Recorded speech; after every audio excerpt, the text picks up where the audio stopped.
Convidá-los para a gente ler um texto que está em Marcos capítulo 1, do verso 40 até o verso de número 45. Marcos capítulo 1, Evangelho de Marcos capítulo 1, do verso 1 até o verso de número 45.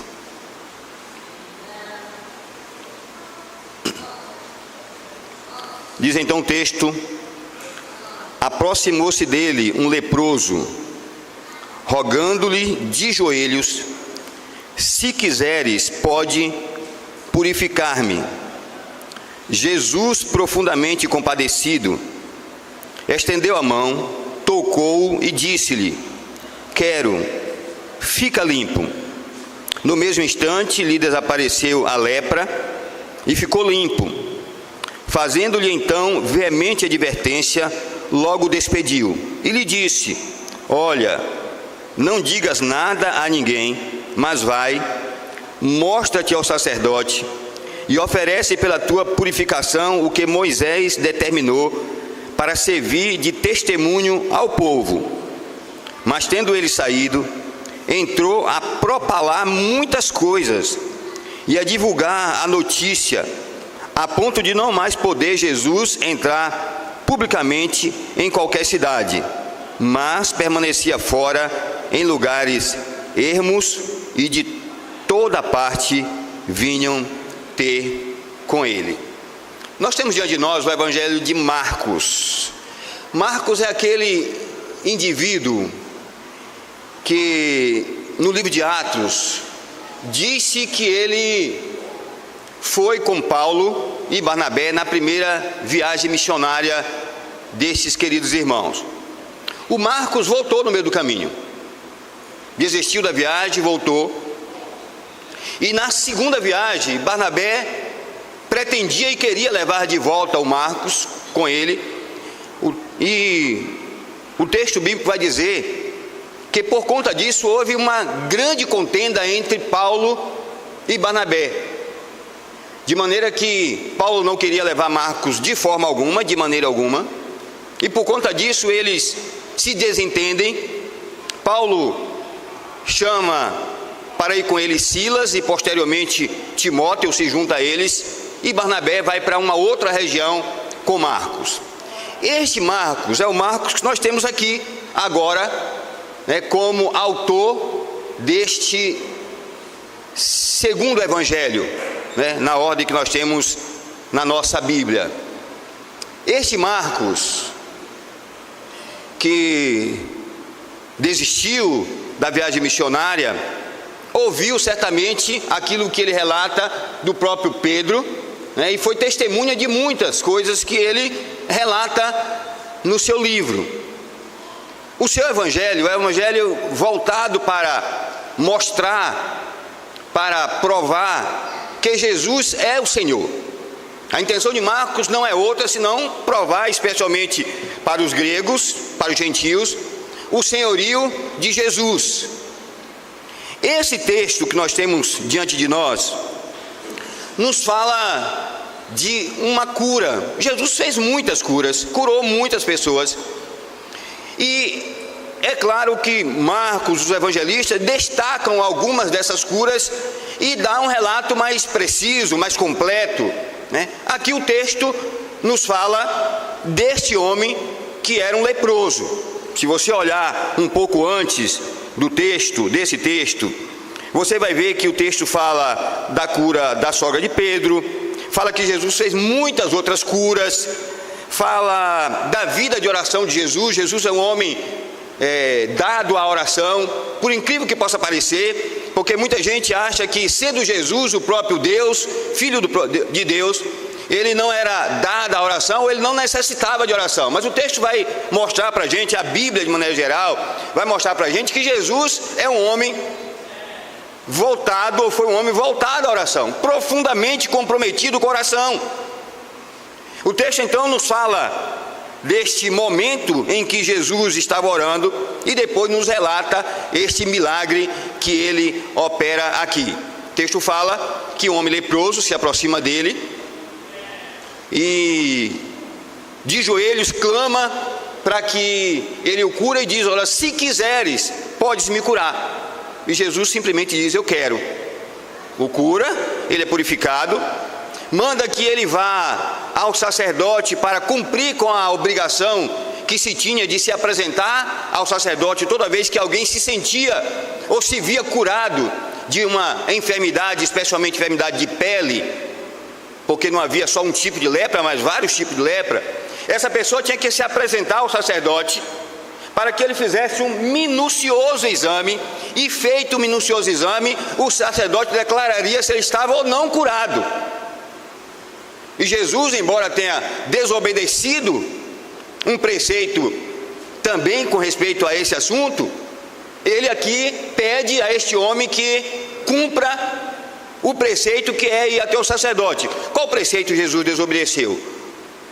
O leproso, ele não podia viver em sociedade, não podia viver em família, em sociedade, e ele não podia se aproximar das pessoas, tocar nas pessoas, e muito menos alguém poderia tocar nele. Toda vez que alguém tocava no leproso, tornava-se impuro, e sendo impuro, estava cerimonialmente proibido de poder adorar a Deus, de ir ao templo, de cultuar a Deus. Quando Jesus toca neste homem, Jesus vai contra a lei de Moisés, que recomenda que não se faça isto, mas aqui ele orienta ao homem a cumprir com o seu papel, com o seu dever, com o seu compromisso de ir ao sacerdote, de se apresentar, de se submeter a este minucioso exame para comprovar que ele estava curado. Dessa história, eu quero tirar algumas lições e aplicar às nossas vidas hoje pela manhã. A primeira delas é que o texto nos diz, o verso de número 41, diz: Jesus profundamente compadecido. A primeira lição que eu tiro do texto é que o texto nos fala que Jesus tinha por nós e tem por nós profunda compaixão. A palavra no grego, acho que não vem ao caso citá-la aqui, é uma palavra só para falar de profunda compaixão. A palavra compaixão, nós sabemos e podemos recorrer ao dicionário, ela vai nos dizer isso, é aquele sentimento que me faz me colocar em lugar do outro. Ter compaixão é sofrer a dor do outro, é sentir a dor do outro. Me permita um exemplo pessoal. Quando eu, novo convertido ainda, e eu creio que isso já era uma demonstração de que Deus estava me chamando para o ministério, mas eu não entendia isso. Eu cheguei a orar a Deus, dizendo: Deus, tira de mim esse negócio, porque eu, às vezes, eu andava pela rua, via pessoas em situação de risco, pobres, pessoas passando necessidades, embriagadas, e aquilo me dava uma profunda dor na alma. Eu sentia mal em ver aquilo, e eu como que me colocava, sentia a dor do sofrimento do outro. Muitas vezes eu disse: Deus, eu não posso, e eu era adolescente ainda, eu dizia: Deus, eu não consigo viver com isto. Me dá um alívio com respeito a esse negócio, porque eu não consigo viver com isto. Uns dias atrás, eu estava correndo na litorânea, e tinha carros de polícia, tinha viaturas de bombeiros, e eu já estava voltando da minha corrida, parei, perguntei o que é que está acontecendo aqui. Perguntei a uma pessoa, um transeunte ali, disse: o que é que está acontecendo? É treinamento dos bombeiros? Disse: não, tem um jovem que está no mar, né, e se afogando. E eu parei, fiquei olhando e vi ali na areia da praia um homem que ia para um lado para outro, apontava para o mar, e inquieto, né? E eu identifiquei aquele homem como sendo o pai daquela criança, daquele adolescente. Olhei para as pessoas, e as pessoas continuavam ali, andando de um lado para outro. Quem bebia, quem estava bebendo, continuava bebendo, quem estava conversando, continuava conversando. Pessoas riam, brincavam. E eu comecei a olhar aquele homem, disse: meu Deus, tem compaixão daquele homem, porque se fosse meu filho, eu comecei a me imaginar o meu filho numa situação daquela e eu na praia sem poder fazer absolutamente nada. Jesus, ele, diz o texto, olhou para aquele homem que estava doente de lepra e sentiu por ele uma profunda compaixão. Mas a compaixão de Jesus não é só um sentimento como o meu. Eu nem podia ir tentar salvar o rapaz, porque eu ia morrer junto, que eu não sei nadar, né? Não é um sentimento apenas, não é apenas uma dor na alma, no coração, uma tristeza profunda. A compaixão em Cristo Jesus vai para além disso, porque não só ele sente a dor, se coloca no lugar do outro e sente a dor, a nossa dor, mas ele fez algo para mudar essa realidade. Tem um poema de Manuel Bandeira, cujo tema é O Bicho. Nesse poema, Manuel Bandeira descreve uma pessoa, um animal, na verdade. Ou melhor, parece que ele está descrevendo um animal que está revolvendo latas de lixo e comendo aquilo que encontra na lata de lixo. E ele vai descrevendo, e parece que ele está falando de um animal. E ele conclui o seu poema dizendo que aquele era um homem. A compaixão em Cristo não o fez compor um belo poema para falar da pobreza humana ou da dor humana. A compaixão em Cristo não levou, quem sabe, a pintar um quadro belíssimo, escrever um romance. A compaixão em Cristo levou a deixar o seu lugar nos céus, sendo ele o Filho de Deus. Ele veio, assumiu a nossa natureza humana, tomou o nosso lugar e se pôs e morreu na cruz em meu lugar e em seu lugar, por conta dessa sua compaixão. Quando nós olhamos para a pessoa de Jesus e verificamos que ele é alguém que demonstra muitas vezes essa compaixão. A Bíblia fala de muitas vezes Jesus, por exemplo, está chegando em Jerusalém, olha para Jerusalém e o texto diz que ele chora. Chora por quê? Porque ele vê a dureza do coração, a insensibilidade, aquilo que ocorreria a Jerusalém, a destruição de Jerusalém como resultado e como consequência do seu pecado e da dureza do seu coração. E ele se compadece, ele chora por conta daquela situação. Nós somos convidados como crentes em Cristo Jesus a ter compaixão das pessoas, a olhar para as pessoas com compaixão.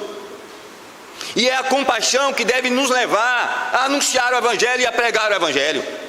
Sem compaixão, nós não deixamos o conforto da nossa igreja, com ar-condicionado, cadeiras confortáveis, um bom pregador, no caso, reverendo Antônio Fontes, e os pastores que são pastores dessa igreja, não nos levaria a sair desse ambiente jamais, para ir até o pecador perdido, duro de coração, aparentemente insensível, mortos em seus delitos e pecados. Sem compaixão, nós olhamos as pessoas indo para o inferno e nós não nos movemos. Olhamos as pessoas indo para o inferno e isso não nos tira da nossa zona de conforto. Falta-nos cada vez mais compaixão pelos perdidos. Falta-nos cada vez mais o mesmo sentimento que habitou em Cristo Jesus, para que possamos olhar as pessoas e termos compaixão delas. E essas pessoas não estão só, como no poema de Manuel Bandeira, removendo latas de lixo. Elas podem estar em escritórios suntuosos, podem ser pessoas ricas, empresários reconhecidos na cidade, podem ser excelentes profissionais liberais, pode ser alguém da sua casa, da sua família, que dorme na mesma cama que você, que senta com você na mesma mesa. mas que não tem Cristo no coração, que não reconhece a Jesus como Senhor e Salvador da sua vida, que está caminhando em passadas largas para o inferno, e muitas vezes nós olhamos e assistimos essas pessoas caminharem para o inferno, sem tomarmos atitude, sem termos compaixão. A compaixão ou a visão da morte espiritual dessas pessoas não nos leva a levantar cedo para orar, não nos leva a pôr de joelhos, nos pôr de joelho em oração, não nos leva a consagrar a nossa vida em jejum e oração, para que Deus nos dê a graça de sermos instrumentos para salvar os perdidos. Nós estamos vivendo numa sociedade de gente perdida. Os seus vizinhos, colega de condomínio, vizinho de condomínio, colega de trabalho, de faculdade, gente com quem você convive todo dia, seus sócios, que não têm a Cristo, estão caminhando para o inferno, estão perdidos. E eu sei que se porventura alguém assim disser para você: olha, hoje eu vou pegar o meu carro, vou para a BR e vou jogá-lo contra uma carreta e vou dar cabo à minha vida, você não permitiria. Você faria o possível e o impossível para impedi-lo deste ato. Mas elas estão mortas e caminhando para o inferno, ainda que aparentemente estejam muito bem. Elas estão condenadas à morte eterna, e é preciso que haja em nós compaixão. Jesus teve profunda compaixão por este homem. Mas a outra lição que eu tiro desse texto e aplico às nossas vidas é que o texto vai dizer: Jesus, profundamente compadecido, estendeu a mão, tocou e disse-lhe: quero, fica limpo. A segunda lição é que Jesus é aquele que nos purifica dos nossos pecados. Mas aí você talvez, olhando o texto, diga: pastor, mas o texto não fala de pecados, fala de uma doença. E é verdade. Mas vamos lá. Um leproso era alguém que tinha uma doença, na época, incurável. Uma vez leproso para sempre. A não ser que um milagre ocorresse, ele estava condenado a viver como leproso e a morrer como leproso. Mas o leproso também, ele era considerado cerimonialmente impuro. A lepra era sinônimo de pecado, de impureza espiritual. Portanto, um leproso não podia adorar, não podia cultuar. Um leproso não podia reunir a sua família e fazer o culto doméstico, porque ele não estava com a família. Ele não podia ir ao templo, entrar ao templo, adorar no templo. Ele estava impedido de adorar a Deus. Quando o texto diz que Jesus purifica este homem e manda ele ir até o sacerdote, este ato de Jesus deve ser aplicado à nossa própria vida, porque nós, de igual forma, sem Cristo, estamos marcados pela impureza do pecado. Nós somos impuros, ou éramos impuros, por conta do pecado. O pecado é uma mancha que nos torna indignos da graça, da misericórdia, da bondade e do amor de Deus, que nos afasta dele. O pecado nos afasta dele. A Bíblia diz que o pecado nos separa de Deus, de maneira que nós, sem Cristo Jesus, estamos impossibilitados de ir a Deus, de adorar a Deus. A Bíblia diz que todos os nossos atos estão corrompidos pelo pecado, e que a nossa justiça é como trapo de imundícia. Portanto, sem esse ato de Cristo, sem que Ele toque em nós, sem esse encontro, sem que Ele venha em nosso encontro e toque em nós para nos purificar, nós não temos condição de lhe prestar culto, e quando fazemos, esse culto lhe é abominável. Você pode ver isso em Isaías, se você quiser, leia lá os primeiros capítulos de Isaías, vá para Amós, leia o livro de Amós, você vai ver que Deus está falando nesses 2 livros sobre esse culto. Ele diz: olha, eu não me agrado do vosso culto. O vosso culto me incomoda, me faz mal. O cântico que vocês cantam, tudo que a liturgia de vocês, tudo isso é uma abominação para mim. Portanto, Jesus, quando se aproxima deste homem e o purifica, ele o habilita a voltar para a sociedade, para a família, mas sobretudo o habilita a adorar a Deus. E é por isso que nós precisamos de Jesus. E é por isso que as pessoas em lepra espiritual, é por isso que as pessoas afastadas de Deus em pecado precisam conhecer a Jesus e serem tocadas por Ele. Mas como elas ouvirão? Como o Evangelho vai chegar até essas pessoas? A palavra diz que a fé vem pelo ouvir e ouvir a palavra de Deus. É preciso que haja quem pregue. É preciso que haja quem, além de dar o testemunho, de ter um testemunho autêntico e que aponte para a pessoa de Jesus, alguém que verbalize o Evangelho e fale de Cristo para as pessoas. Não nos enganemos.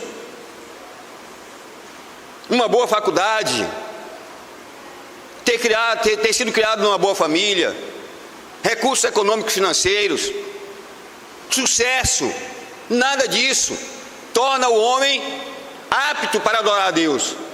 Só há uma maneira e uma forma, é sendo purificado do pecado através do toque das mãos poderosa e maravilhosa do nosso Senhor e Salvador Jesus Cristo.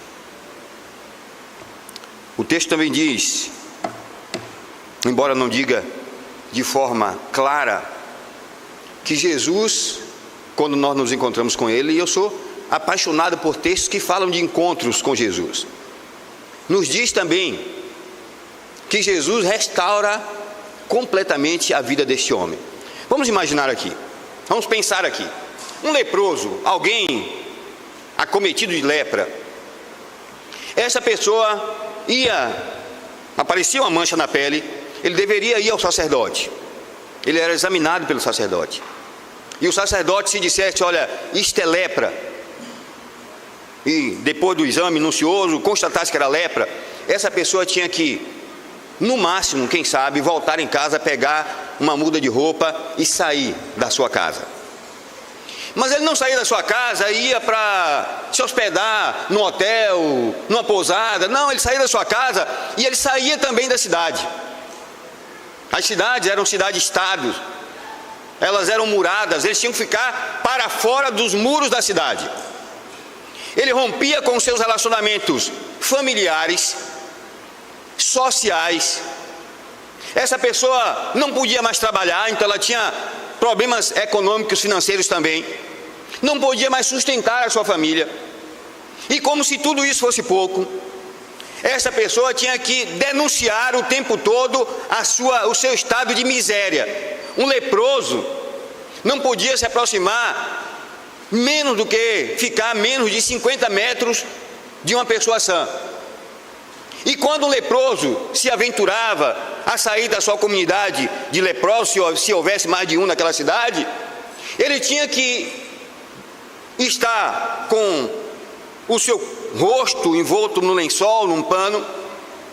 Ele tinha que sair gritando o tempo todo: leproso, leproso, leproso, leproso. Não bastava ser leproso, era preciso falar e publicizar a sua miséria, a sua desgraça, o seu infortúnio. O leproso, além disso, se ele não quisesse sair gritando a plenos pulmões que ele era um leproso, ele tinha que carregar um sinozinho pequeno. E na medida que ele andava, aquele sino ia badalando, e as pessoas sabiam que ele era leproso, e as pessoas fugiam dele. E se ele se aproximasse de alguém, ele era apedrejado, morto. O leproso era alguém, portanto, que perdia a sua família, era arrancado das relações interpessoais, familiares, sociais. Ele não podia trabalhar, manter a sua família, manter a sua casa. No máximo poderia olhar os seus familiares de longe. A Bíblia diz que quando este homem se encontra com Jesus e ele é purificado, Jesus o manda de volta para o sacerdote, e sendo examinado e curado como de fato estava, ele voltaria para a sua família, voltaria a morar na cidade, voltaria a trabalhar, a sua vida seria refeita e reescrita a partir de um toque de Jesus na sua vida. O que eu quero que você entenda e compreenda é que um toque das mãos de Jesus pode mudar completamente a vida de uma pessoa. E há muita gente leprosa por aí, aleijado das relações familiares, aleijado das relações sociais. Há muita gente que é visto como pária, há muita gente que é mal amada, mal querida, solitária no meio de uma cidade como a nossa, que carece, que precisa, que necessita de Jesus, de ser tocado por Ele. E é preciso que haja gente como eu e você, que conhecendo a Cristo tenhamos compaixão dessas pessoas e apresentemos a Cristo para ela, para que elas sejam curadas e restauradas. E quando Cristo entra na vida de uma pessoa, Ele muda a história da pessoa. Mas Ele não muda só a história da pessoa, Ele muda a história daquela pessoa. Minha mãe se converteu com um culto de uma igreja. Uns irmãos tinham saído de uma igreja que era batista, e esses irmãos passaram pelo momento de renovação espiritual, saíram da igreja, começaram a pregar nas ruas, nas praças, nas esquinas da rua, e minha mãe se converteu num culto desse. Minha mãe, semi-analfabeta, malmente fazia o seu nome, aprendeu a ler lendo a Bíblia, porque ela comprou uma Bíblia, começou a ler. Ela conhecia as letras e tal, mas ela não sabia ler. Ela começou a ler e aprendeu a ler lendo a Bíblia. E nós não éramos religiosos, nós não tínhamos religião. Íamos na igreja uma vez por ano, no final do ano. Por conta disto, eu me converti, minhas irmãs se converteram. Deus me chamou, um menino pobre, de uma família pobre, nascido e vivia na periferia. Os meus amigos e as pessoas, os meninos com quem eu convivia e brincava na rua, a maioria deles foram mortos ou pela polícia, ou morreram por conta do vício das drogas ou do alcoolismo. Deus me restaurou minha vida como resultado da ação dele na vida da minha mãe. Os meus filhos, me casei, minha esposa está ali, Gildete, né, que eu conheci recém-convertida da Igreja Batista. Deus entrou na vida da família dela também, após a conversão dela. A sua mãe era uma mulher envolvida com candomblé, foi resgatada, salva. Como consequência disso, algumas das suas irmãs, a maioria das suas irmãs, hoje os seus sobrinhos, os meus filhos, a nossa família toda, quase toda, trilha os caminhos do Senhor como resultado desse encontro com Cristo Jesus. Ele não apenas me curou, Ele não apenas curou a minha mãe, Ele não apenas mudou a vida da minha mãe, mas Ele mudou a nossa história, a nossa vida. E quando você prega o Evangelho, anuncia Jesus, quando alguém se rende a Cristo Jesus como resultado da pregação do Evangelho, não é só aquela pessoa que está sendo mudada, transformada. Deus vai mudar toda uma geração como resultado e como consequência disso. Mas, queridos, para não ultrapassar o tempo que me foi dado, eu quero chamar a atenção para mais algumas verdades rapidamente. O texto diz, verso 40: aproximou-se dele um leproso, rogando-lhe de joelhos: se queres, pode purificar-me. O texto diz que este homem foi a Jesus, mas ele foi a Jesus em profunda reconhecimento da sua necessidade. É preciso que reconheçamos a nossa necessidade. Deus está pronto e com as mãos estendidas para nos abençoar. Ele quer abençoar a sua casa, a sua família, os seus familiares. Mas para isso é preciso que haja alguém que com fervor se ponha diante dele e clame, e ore, e interceda, e busque a misericórdia dele. O texto diz que foi isso que aconteceu com esse homem. E eu quero só destacar mais uma lição. Há muitas outras nesse texto, mas só mais uma lição. O texto diz, verso 44, e lhe disse: olha, não digas nada a ninguém, mas vai, mostra-te ao sacerdote e oferece pela tua purificação o que Moisés determinou para servir de testemunho ao povo. Mas, tendo ele saído, entrou a propalar muitas coisas e a divulgar a notícia, a ponto de não mais poder Jesus entrar publicamente em qualquer cidade, mas permanecia fora em lugares ermos, e de toda parte vinham ter com ele. O que é que acontece aqui? Jesus cura aquele homem e diz: olha, você vai para o sacerdote, não fale nada para ninguém, não conte nada para ninguém. Aquele homem saiu da presença de Jesus e o texto diz que ele começou a falar, a propalar, a anunciar. Antes de chegar ao sacerdote, ele falou para todo mundo daquilo que tinha acontecido. Ele desobedeceu a Jesus e falou, e pregou, e anunciou, e testemunhou daquilo que tinha acontecido com a sua vida. E certamente ele era conhecido da cidade, e as pessoas viam aquele homem curado, e viam a sua alegria, o seu contentamento, e foram impactadas com isto. Como eu quero fechar essa minha palavra aqui? Eu e você fomos curados da lepra do pecado, fomos purificados pelo sangue de Jesus derramado na cruz do Calvário. A ordem para nós é diferente da ordem dada desse homem. A ordem para nós é: ide e pregai.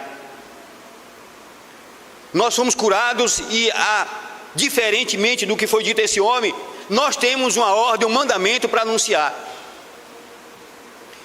Não é concebível que tendo sido curados, que tendo sido abençoados, que estando sendo abençoados todos os dias por Deus, das mais diversas maneiras, que permanecemos calados, emudecidos, que não abramos a nossa boca, que não testemunhemos, que não falemos do Evangelho.